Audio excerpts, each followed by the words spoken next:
a live look at the uptown skyline from our West Charlotte tower cam tonight. Sunshine, blue skies took over the Carolinas today, but we could see showers heading into the weekend. And as we've been seeing here on this picture, 85 southbound continues to be just busy with traffic at all hours of the day. Chief Meteorologist Tara Lane in the Pinpoint Weather Center. Tara, thankfully we don't have any wet weather for those drivers right now. Right, I know you can definitely tell a lot of those highways are a little more congested at all times of day with all the routes and people having to go around, of course, I-40 and parts of I-26 to get to where they're going and heading into East Tennessee, especially, and 77 again all the way down to South Carolina, and yes, as we saw with all the congestion there at 85. But yeah, at least the weather is cooperating. We've had another day of sunshine and rain and storm-free conditions for now. May not stay that way totally everywhere into tomorrow, but right now warm 83 degrees. We've got those dew points sitting in the mid 60s, so it's just a little bit on the sticky side in terms of that humidity. Upper 70s to lower 80s all around until we head up there into the higher elevations, upper 60s and low 70s. So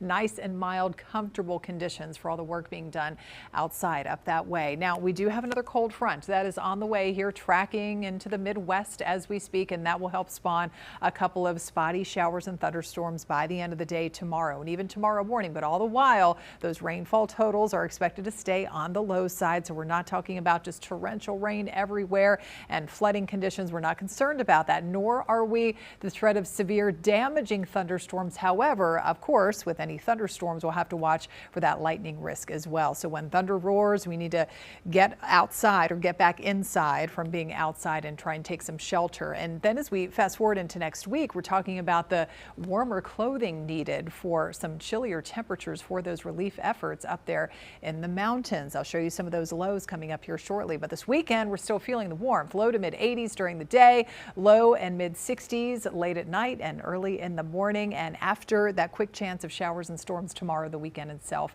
is looking pretty good for anything outside and some of the events going on. Early tomorrow morning, a little bit of light spotty rain is possible. Lots of clouds hanging around throughout the day, so not quite as bright and sunny as today. And then there we go, typical time frame that we're used to. A couple of hours, few hours after lunchtime, and especially late afternoon and evening, we could start to see some of those spotty, heavier showers. You can see the bright colors and potentially a thunderstorm or two breaking out in the mountains and possibly traveling down into some of the foothills there and down through Hickory, Lincolnton, and parts of the Charlotte metro before it clears out later at night. And then we're back to some nice clearing as we get into the weekend.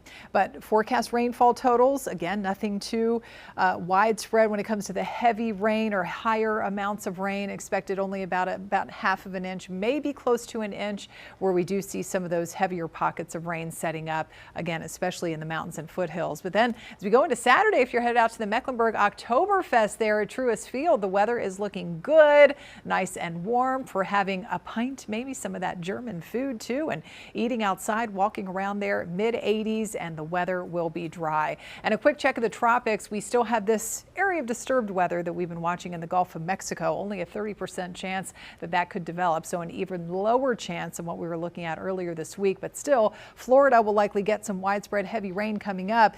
Strong, powerful Hurricane Kirk will stay out to sea, thankfully, and Tropical Storm Leslie will be becoming a hurricane as it churns northwest of the open waters of the Atlantic. Obviously, it's still pretty far out, but we'll have to keep a watch on that one to see if it definitely stays out to sea over the next several days and going into next week. 7-day forecast shows the cooler temperatures coming up by this time next week. Lows in the 40s, some chillier conditions, upper 30s and lower 40s in those mornings in the mountains.